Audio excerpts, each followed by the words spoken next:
j'ai le défaut de passer à 21h12, c'est qu'à peu près tout ce que je vais dire a déjà été dit. Mais je vous avoue que j'avais anticipé le problème. Et donc, je vais aussi faire... J'ai donc répété les choses qui ont déjà été dites par plusieurs intervenants, et de façon souvent beaucoup plus brillante. Mais... Non, pas moi, eux.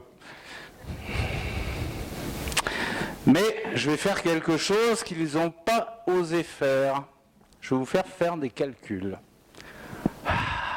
Bon, vous allez voir. Tranquille. Alors, on commence en paraphrasant mes prédécesseurs, la notion de hasard. Alors, je donne une définition, hein, j'ai l'intention de réutiliser, c'est transparent quand même. Donc, exprime une incapacité à prévoir avec certitude ce qui va advenir, et j'aime bien dire à l'issue d'un événement ou d'une expérience, ça va être un peu le contexte de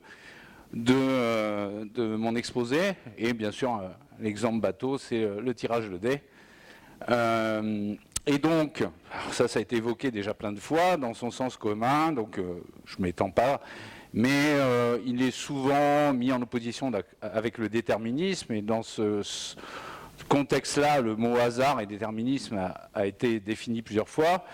Une absence apparente de causalité, et on a vu parfois ce qu'on appelle le hasard, c'est tout simplement parce qu'on ne comprend pas comment ça marche.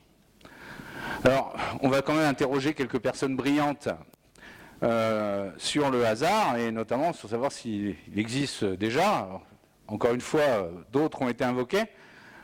J'ai vu que Thierry Martin avait, au premier, j'étais là au premier, avait appelé Voltaire, alors c'est une longue citation, là j'en ai une plus courte, ce que nous appelons hasard ne peut être que la cause ignorée d'un effet connu. Très scientiste, Voltaire. Donc on va aller chercher quelque chose d'un peu plus poétique, on va demander à Baudelaire. Il n'y a pas de hasard dans l'art non plus qu'en mécanique. Ils sont violents, hein, quand même. Bon, vous imaginez quand je vais mettre un scientifique. Allez, Albert Einstein. Le hasard, c'est le déguisement que prend Dieu pour voyager incognito. C'est là, plus rien comprendre. Avouez, d'accord? Bon, vous avez compris que quand on commence à mettre le hasard dans nos vies personnelles, l'art pour Baudelaire, voilà, bon, Einstein a dit, ou aurait dit, Dieu ne joue pas au dé. Je pense que Jean-Marc Le Villers-Blanc confirme. Eh bien, bon, on a notre perception. J'aime bien celle-là. Le hasard, c'est le purgatoire de la causalité. Et à la fin, on est tous d'accord avec la dernière, du Max Ernst. Le hasard, le maître de l'humour. Combien de fois le hasard nous a mis dans des drôles de situations. Je ne vais pas m'étendre sur le chaos, mais je vais quand même en reparler un petit peu. Merci Aurélien, s'il est dans la salle, de m'avoir bousillé ma conférence. J'ai aussi un billard. Aussi en image de synthèse, comme vous allez voir.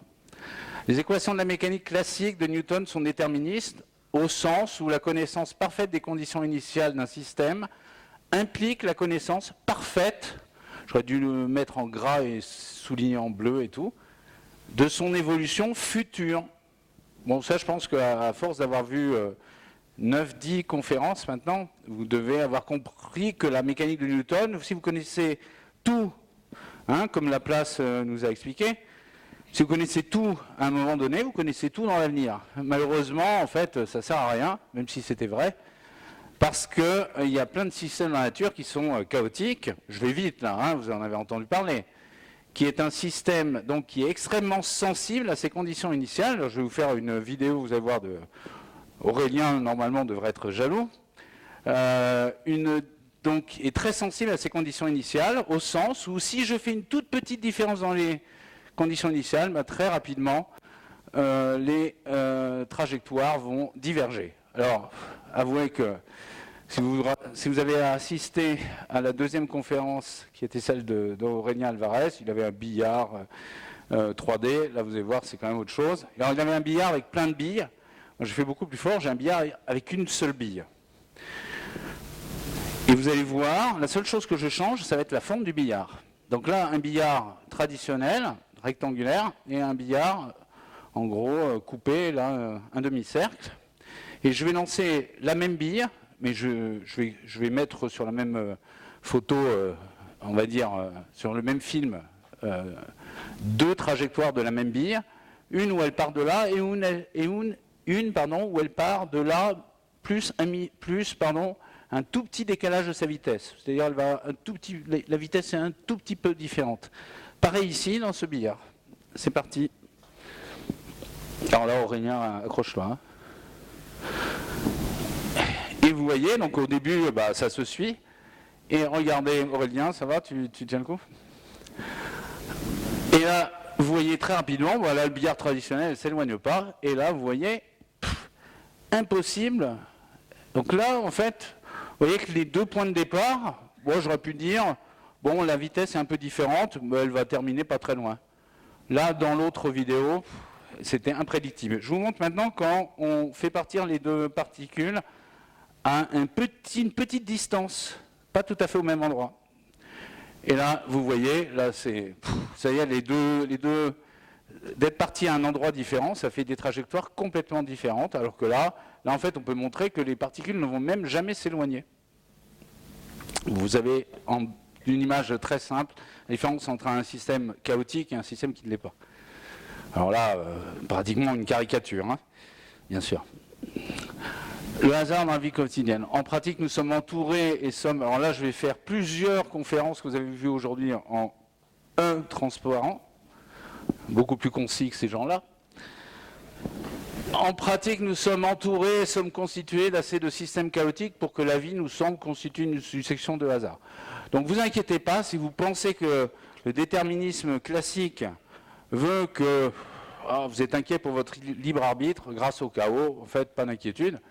Et heureusement, il y a en plus la mécanique quantique qui vient se mettre là-dessus.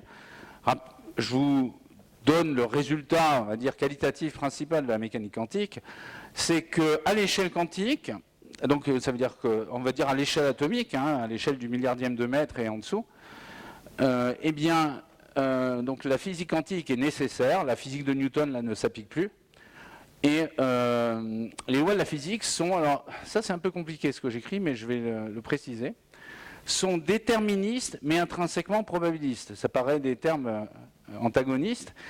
Ça veut dire qu'en fait, la mécanique quantique prévoit exactement les probabilités que tel ou tel événement arrive. C'est-à-dire quelle est la probabilité d'observer l'électron là ou de l'observer là.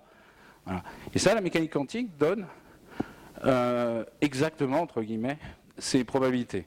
Alors toute la question est de savoir, est-ce que la mécanique quantique qui dit qu'on peut seulement donner la probabilité pour que l'électron soit ici ou là, est-ce que c'est dû au fait que la mécanique quantique est une théorie approchée d'une plus grande théorie, ou est-ce que cet aspect probabiliste est intrinsèque dans les lois de physique?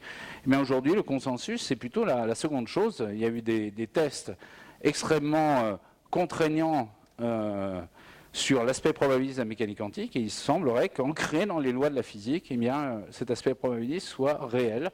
Ça a été déjà évoqué dans plusieurs autres conférences. Et donc finalement, souvent on associe le déterminisme de Laplace à une crainte sur notre libre arbitre. Vous voyez que tout va bien, que ce soit à l'échelle quantique ou même à l'échelle classique grâce au chaos. Alors, ça aussi, ça a déjà été dit. C'est pas grave, je le redis. Plus vite. Et donc on pourrait être un peu inquiet. Tout est chaotique, tout est aléatoire. Est-ce qu'on peut rien prévoir? Déjà, prévoir correctement la probabilité d'un événement, c'est intéressant. Mais en fait, il y a un petit peu plus qui n'a peut-être pas été assez dit. C'est que l'approche statistique, alors là notamment en physique, hein, moi je vous parle plutôt de la physique parce que je suis physicien, donc qui a été développée à la fin du 19e siècle et au 20e siècle bien sûr, eh bien a justifié un fait étrange. C'est que si vous avez un système avec beaucoup de particules, un système donc génériquement très chaotique, vous voyez les molécules dans l'air, là, elles ont un mouvement monstrueusement chaotique. Eh bien, le fait qu'elles soient très nombreuses fait que le comportement global du gaz dans cette pièce et dans n'importe quel récipient peut être en fait très facilement décrit par une approche statistique et très efficacement décrit par une approche statistique. Donc un grand système chaotique se comporte de façon non chaotique et donc prédictible. Ça, c'est aussi des choses qu'a montré Aurélien d'une certaine façon. Et en fait, c'est ce qui est assez surprenant, c'est grâce au chaos, ça reste un peu mystérieux, mais il se trouve que vraiment pour montrer ça, il faut invoquer ce qu'on appelle le chaos moléculaire. Alors voilà, je donne quelques exemples. Vous voyez que dans votre ordinateur ou dans votre téléphone portable, vous avez 1 milliard de milliards d'électrons. Alors, c'est un système quantique, donc en principe pas chaotique, mais en fait, il y a même du chaos quantique. Et vous voyez qu'on ne sait pas ce que fait chaque électron dans ce téléphone, mais globalement, on sait ce qu'ils font et ils font ce qu'on leur dit de faire. Hein. Sinon, ils ne marcheraient pas.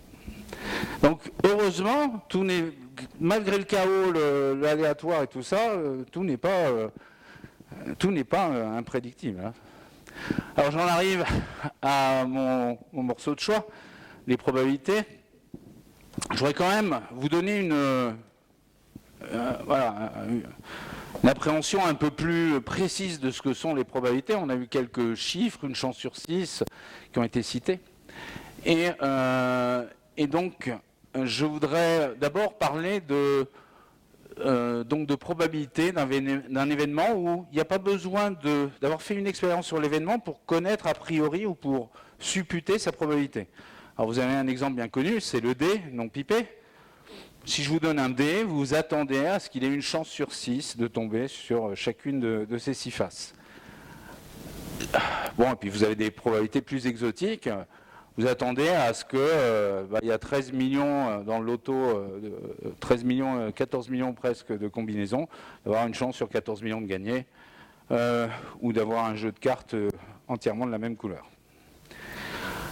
Il y a une autre façon, en fait, quand vous avez un système que vous pensez être partiellement gouverné par le hasard, de mesurer ces probabilités, c'est de faire une expérience et de répéter plusieurs fois l'expérience. Par exemple, si vous voulez savoir quelle est la probabilité qu'un événement arrive, vous faites plusieurs fois l'expérience, on va voir en pratique ce que c'est des expériences.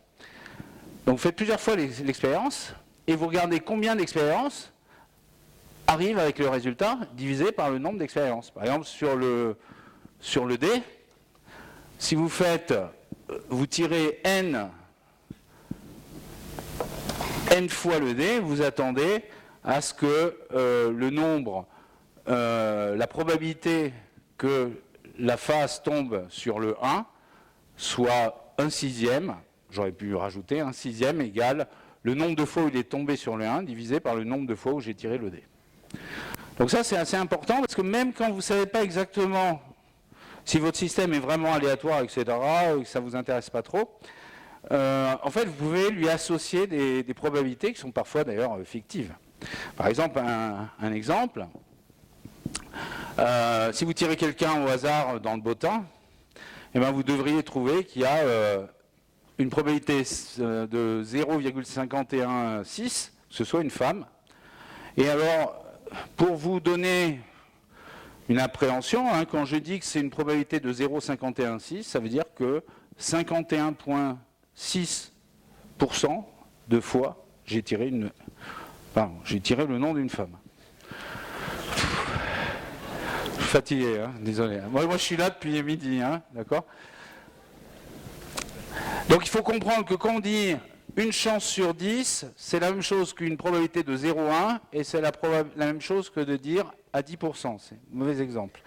Une chance sur 20, c'est la même chose de dire 1 divisé par 20, c'est 0,05. Donc c'est une probabilité de 0,05. Et 0,05 fois 100, ça fait 5. Et c'est donc 5%. Tout ça, c'est la même chose. Hein. Donc des fois, souvent les gens aiment bien les pourcents ou une chance sur 6. Généralement, les probabilités, comme des nombres plus petits que 1, les gens n'aiment pas. Quelle est la probabilité que le PSG batte le Barça? 30% estiment les parieurs et les bookmakers. Et là, vous avez un problème, c'est que vous ne pouvez pas faire 100 matchs du PSG-Barça pour voir si ce pourcentage est correct. D'accord? Et très probablement, ce chiffre est très probablement inférieur à la réalité. Maniement des probabilités. La probabilité d'un événement, alors là, je rentre. les calculs, si vous ne les suivez pas, ce n'est pas important, ils ne vont pas être très compliqués. La probabilité d'un événement composé de plusieurs événements indépendants, c'est-à-dire sans corrélation, sans lien de causalité entre eux. Alors il y a une définition mathématique propre, hein, mais je ne vais pas vous la donner quand même. Et le produit de leur probabilité. Vous allez voir, c'est très simple. Je prends 2 dés, je tire 2 dés. Quelle est la probabilité de faire un double 4 ? Bah, ce que fait le premier dé et ce que fait le deuxième dé sont complètement décorrélés. Et donc c'est la probabilité que le premier dé fasse 4 et donc fois que le deuxième dé fasse 4. Donc c'est 1/6 fois 1/6 égale 1/36. Est-ce que quelqu'un est complètement largué? Allez, dites-le moi. Non, non, mais si on est largué, c'est ma faute. Hein. Ça, c'est toujours la faute du prof. 2,8%. Alors attention, la notion d'indépendance pour avoir multiplié les probabilités, très très importante. Je vous donne un exemple pas très rigolo par contre. La probabilité qu'une personne soit une femme, donc on a vu 0,516 ou 51,6%, selon la façon dont vous préférez exprimer des probabilités, et gagne plus de 2500 francs net par mois. Alors ça, on sait qu'en moyenne, sur l'ensemble de la population, c'est 20%. Eh bien, on s'attend à ce que ce soit 0,516 fois 0,2, c'est-à-dire 0,103, c'est-à-dire 10%. Et en fait, quand on mesure pour de vrai, eh bien, le nombre de personnes qui sont à la fois une femme et qui gagnent plus de 2500 € net par mois, ce n'est que 7,7% de la population. Et le complément à 20, c'est pour les hommes. Bon.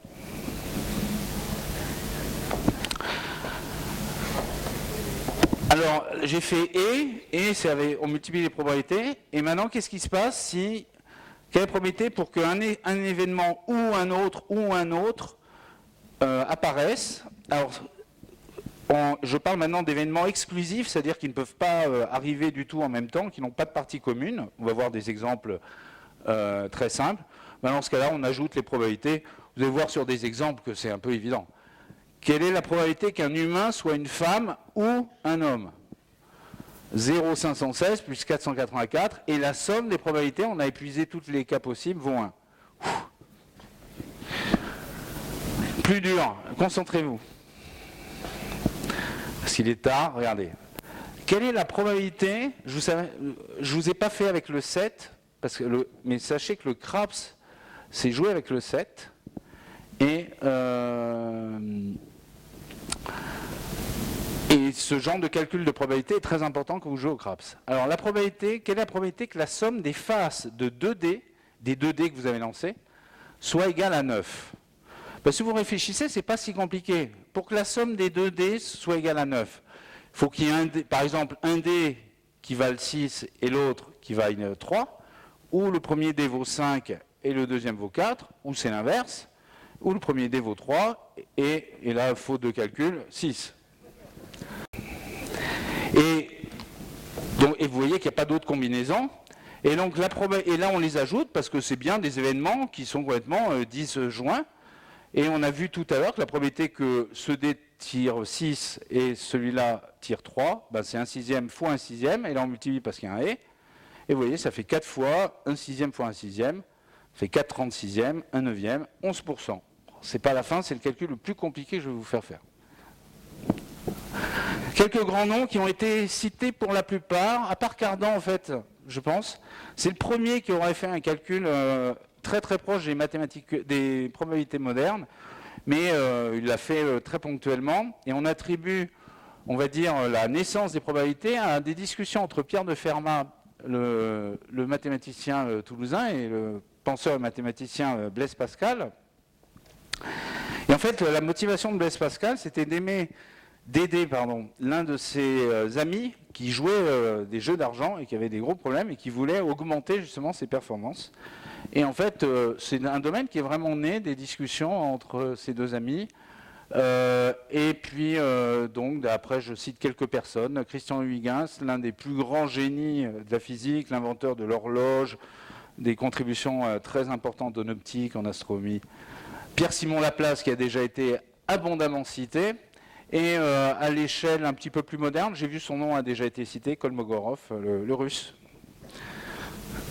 Alors les anniversaires, merci Nicolas, mais moi je vais faire le calcul avec vous. Alors, je ne pose pas la question. Dans une classe ou un groupe quelconque de 23, t'as vu, je connaissais... Donc de 23 personnes, quelle est la probabilité P23 qu'au moins 2 individus aient le même anniversaire?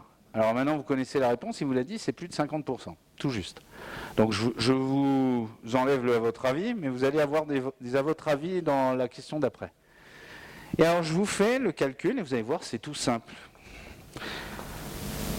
Alors, au lieu de calculer la probabilité que au moins 2 personnes aient le même anniversaire, on va calculer la probabilité contraire, 1 moins Pn, pour que toutes les personnes aient des anniversaires différents. Hein. Au moins, il y en a une paire qui a un anniversaire commun, ou bien personne. C'est des événements exclusifs et il peut se passer que l'un ou l'autre, donc la somme des deux probabilités vaut 1. Donc on va calculer la probabilité pour que toutes les personnes aient un anniversaire différent. Alors, on va le faire avec 3 personnes. Vous allez voir, c'est pas très compliqué. Pas de faute. Donc je prends une première personne là. Voilà, celui-là j'isole, numéro 1. Je prends le numéro 2. Quelle est la probabilité pour qu'il ne soit pas né le même jour que lui? Il y a 365 jours, il faudrait qu'il ait choisi juste le mauvais jour, donc il a le choix de 364 jours. Donc la probabilité pour qu'il ne soit pas né le même jour, c'est 364 sur 365. Pardon, excusez-moi.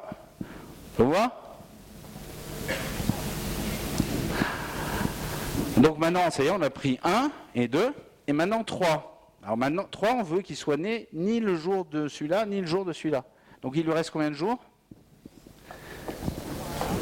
363. Il y a 365 jours, donc la probabilité pour que ça arrive, c'est 363 sur 365. Et vu que c'est des événements indépendants, la naissance de celui-là et de celui-là, je multiplie. Et je fais ça pour tous les 23, ou tous les n, généralement, et j'obtiens une formule. Alors après, vous pouvez écrire cette formule, on s'en fiche. Mais maintenant, vous avez une formule systématique pour le faire, et vous calculez pour 23, ça fait 50%. Et est-ce qu'il nous a blousé? P50, 97%. D'accord, ça va. On a vérifié le calcul de Nicolas, et il ne s'est pas trompé. Alors là, 0 calcul, mais à mon avis, il va vous faire beaucoup plus mal à la tête. C'est un jeu télévisé qui a vraiment existé aux États-Unis, Let's Make a Deal. Et le présentateur s'appelait Monty Hall. Et donc, à la fin du jeu, il faut savoir si vous allez gagner le gros lot. Et le présentateur dit, voilà, il y a 3 portes, et le gros lot est derrière l'une des portes, et derrière les 2 autres portes, il y a une chèvre. Alors, vous choisissez une des portes, et ici, on va dire que le joueur a choisi la porte 3. Et là, le présentateur vous aide un peu, et ouvre en fait l'une des portes, et une porte, bien sûr, où il y a une chèvre. Il ne va pas vous ouvrir la porte où il y a la Ferrari. Voilà. Et la question qu'il vous pose, il vous laisse la possibilité maintenant de changer de choix. Est-ce que vous voulez garder la 3 ou est-ce que vous voulez changer et prendre la 2? Vous avez le choix. Alors oui, non, c'est pareil. Allez, les gens, chacun votre réponse. Oui, non, à l'oreille que je vois. Allez. Ah, ouais, vous vous doutez que c'est la réponse bizarre. Hein? C'est bien, vous êtes... Tiens, demain, quand on fera de la magie... Alors demain, il n'y aura pas de calcul, hein, je vous rassure. Les calculs sera après-demain. Enfin, il n'y aura pas de calcul non plus. Demain, quand on fera la magie, je vous expliquerai comment on peut battre un bonneto grâce au proba. Alors, j'enchaîne. Alors, pourquoi c'est mieux de changer, effectivement?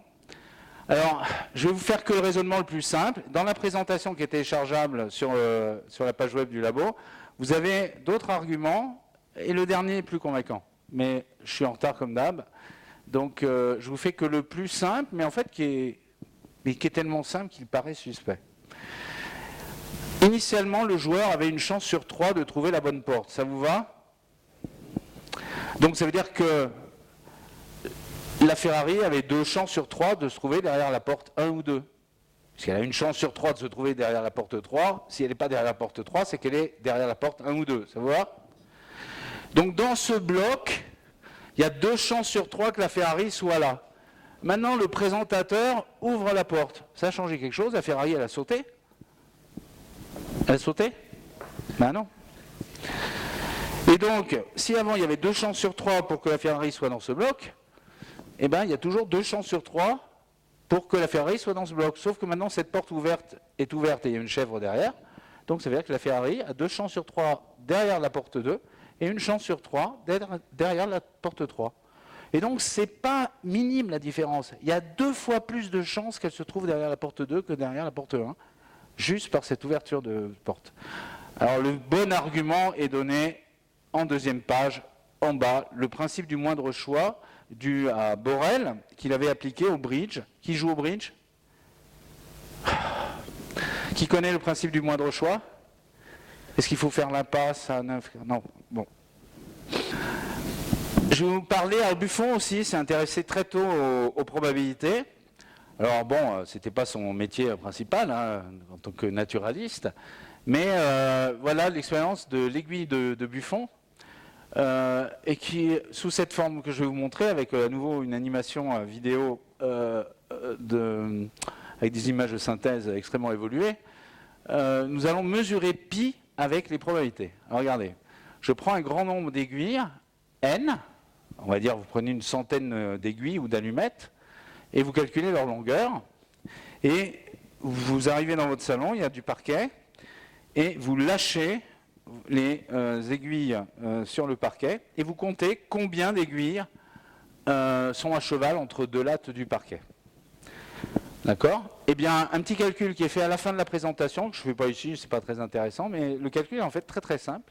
Eh bien, la probabilité pour qu'une une aiguille vienne croiser une rainure du parquet, donc à cheval entre 2 lattes, eh bien, cette probabilité, c'est 2 fois la taille de l'aiguille divisé par pi fois la longueur de la largeur des lattes de votre parquet. Bon, ça on s'en fout, la formule, vous l'admettez, le calcul est fait à la fin de la présentation. Mais ce que vous n'admettez pas, rappelez-vous, quand je calcule une probabilité via une expérience, je regarde combien d'expériences sont favorables et je divise par le nombre d'expériences. Donc si je lâche 100 aiguilles, ben je devrais trouver que le nombre d'aiguilles qui se trouvent effectivement, qui coupent effectivement les rainures, divisé par 100, devrait faire à peu près ce nombre.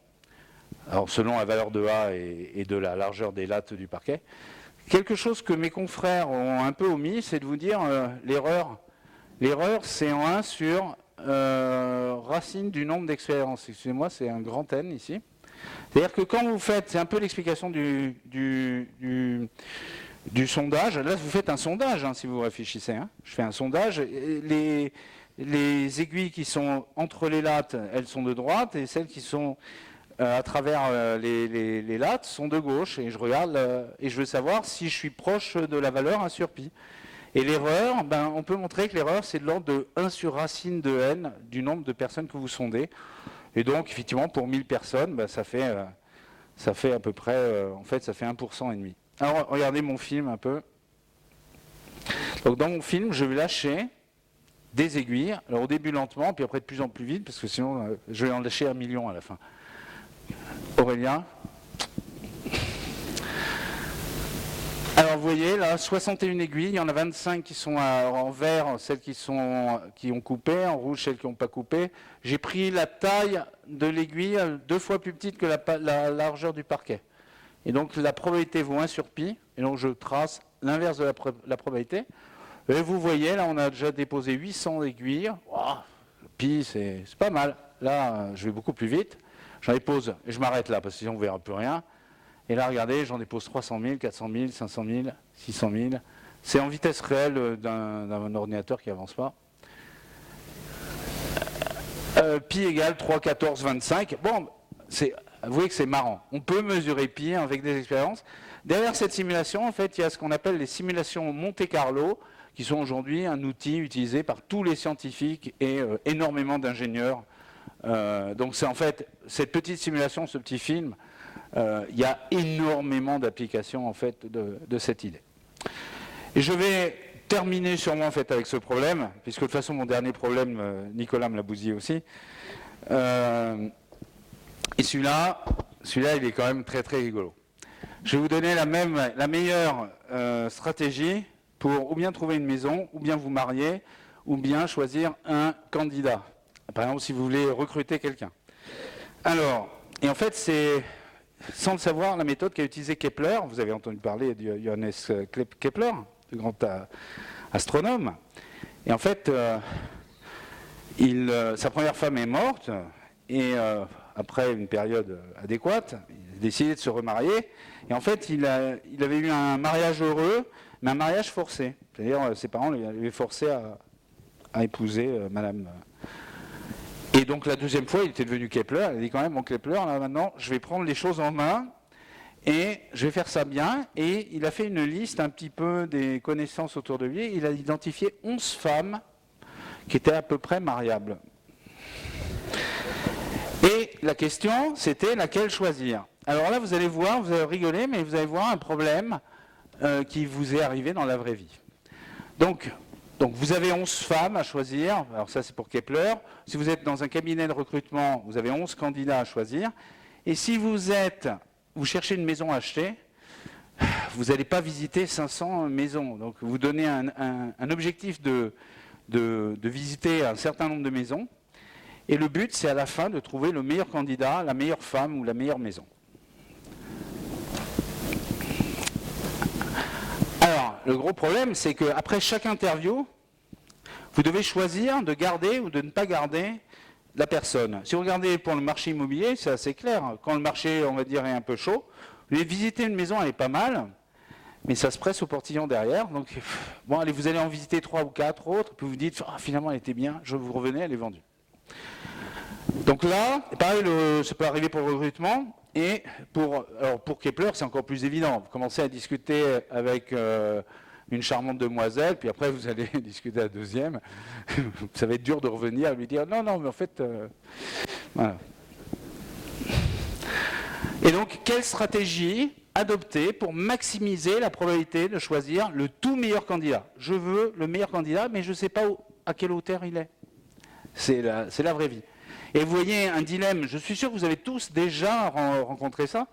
Si vous choisissez trop tôt, vous ratez l'occasion de trouver mieux. Hein? Je l'épouse, mais j'aurais peut-être trouvé mieux. Franchement, c'est arrivé peut-être à quelques personnes dans la salle. Si vous laissez passer trop de candidats, en espérant trouver mieux, il est fort probable que vous allez en fait rater le meilleur choix. C'est aussi arrivé à des personnes dans la salle. Stratégie proposée. Et vous allez voir, c'est une stratégie en fait assez raisonnable. Donc on va dire que vous avez N candidats. On va faire des maths, donc 11, on va l'appeler N. Et ce qu'on va faire, c'est qu'on va d'abord interviewer K candidats, mais on ne va pas les retenir. Et juste après, on va prendre le premier candidat qui suit, qui est meilleur que les 4 premiers. Alors je vais vous le faire pour... Regardez pas le dessin pour l'instant. Je vais vous faire pour K égale 4 et N égale 11. Donc, mais la question, c'est de trouver quel est le meilleur cas. Donc imaginez que je prenne K égale 4, N égale 11, donc j'ai 11 candidats. Donc je vais interviewer les 4 premiers, ou je vais visiter les 4 premières maisons pour me faire une idée du marché. Ça vous va? C'est assez raisonnable. Et à partir de la 5e visite, si je trouve mieux que les 4 précédentes, j'achète. Le problème, c'est que si je me dis, je vais chercher, j'attends, je vais essayer de trouver mieux, j'ai peut-être raté la maison de mon cœur. Alors, on va calculer la probabilité pour trouver le premier, pour trouver le meilleur. Donc ça, c'est les 4 que vous avez visités, mais que de toute façon, vous aviez décidé de ne pas retenir. Alors, en vert, c'est le meilleur. Alors, ou bien le meilleur est dans la position suivante, dans ce cas-là, c'est parfait, puisque vous allez choisir le premier qui est meilleur que les 4 premiers. Et là, il se trouve que c'est lui, donc vous l'avez trouvé. Et donc, cet événement arrive avec quoi? Avec probabilité 1 sur n, c'est-à-dire la probabilité, donc la 1 sur 11, c'est-à-dire quelle est la chance que le vert se trouve exactement là et pas là, c'est une chance sur 11, il y a 11 places, c'est une chance sur 11. D'accord ? Mais il se pourrait très bien que le vert soit à la position 2, qui a aussi une probabilité 1 sur 11, et donc qui a avant lui quelqu'un d'autre. Alors le problème, vous visitez ces 4 maisons, mais vous ne décidez pas de la prendre, et celle-là, pour que vous choisissiez le premier, ça veut dire qu'il faut que vous ne preniez pas celle-là. Donc ça veut dire que celle-là doit être moins bien que celle-là, que toute celle-là. Et pour la probabilité pour que celle-là... C'est quoi la probabilité pour que celle-là soit la mieux? J'ai 5 maisons. C'est quoi la probabilité pour que celle-là soit la meilleure? 1 sur 5, une chose sur 5, je ne sais rien. Et donc la probabilité qu'elle ne soit pas la meilleure, c'est 4 sur 5, et c'est le cas sur 4K plus 1. Bon, vous faites le même raisonnement là, je vais un peu plus vite, parce que je suis en retard. Et vous tombez sur une formule, la forme de la formule n'a pas d'importance, mais maintenant que vous avez une formule, vous pouvez chercher quelle est la valeur de K optimale qui fait que vous allez maximiser la probabilité de trouver le meilleur candidat. Il y a donc une solution mathématique exacte, aussi vraie que 1 plus 1 égale 2, à ce problème. Et le résultat, c'est que si vous avez n candidats, il faut laisser passer K qui vaut n-1 sur E, où E c'est ce nombre, n-1 sur E candidats, et après prendre le premier qui est meilleur au cas que vous avez visité en premier. Et là, si vous faites ça, la probabilité de trouver le meilleur candidat est de 36-37%, quel que soit n, ce qui est pas mal, si vous réfléchissez. Et ce qui est assez étonnant, donc pour Kepler, ça donne K égale 4, et il a effectivement proposé à la cinquième visite, la 5e femme visitée, il lui a proposé le mariage. Patatras, elle a refusé. Alors, histoire vraie. Et finalement, il s'est rabattu. Et la 4e, elle était vraiment très bien. Il s'est rabattu sur avec la 4e. Et ils eurent, beaucoup d'enfants, et vécurent heureux jusqu'à la mort de Kepler. Mais c'est tout vrai, ce que je vous raconte là. C'est pas des... Alors voilà ma conclusion, qui m'a été bien pourrie par Nicolas. Non, je plaisante là. Dans nos vies, nous sommes sujets à des coïncidences parfois troublantes, auxquelles nous donnons parfois volontiers un sens. Alors j'ai utilisé, quelle coïncidence, le terme de coïncidence significative, qui est justement Jung, synchronicité, utilise. Mais bon, c'était une sorte de clin d'œil. Donc c'est vrai qu'on donne souvent parfois volontiers un sens, et là, il faut dire que Nicolas vous a expliqué beaucoup mieux que je pourrais faire comment il faut se méfier du sens éventuel qu'on donne à ces coïncidences. Et donc effectivement, souvent ce qu'on juge comme un événement, une coïncidence, comme un événement fruit du hasard et sans causalité apparente, qui aurait normalement dû arriver avec une très faible, j'aurais dû mettre aussi faible entre guillemets, probabilité. Le problème que tous les trucs entre guillemets, nous on les évalue un peu au pif. Alors, quelque chose qui n'a peut-être pas assez dit, c'est qu'on ne remarque pas la multitude de coïncidences possibles qui ne se produisent pas. Tiens, je viens de penser à un copain, il ne m'a pas appelé. Ah bah tiens, là à nouveau, non, il ne m'a toujours pas appelé. Bon, mais non, mais c'est vrai. Voilà. J'étais victime d'une coïncidence en arrivant à Agen. J'ai raconté à une amie, mais elle est pas mal. Alors je vous montre des coïncidences connues. Les éclipses solaires, ça a été déjà cité, bien sûr, avant qu'on ne comprenne. Géométrique, ça c'est assez joli. J'ai cru qu'à un moment que Nicolas allait la montrer, mais ça, elle doit être dans son bouquin. Vous prenez un alignement de points au hasard. Quand il a montré ces points au hasard, j'ai eu très peur.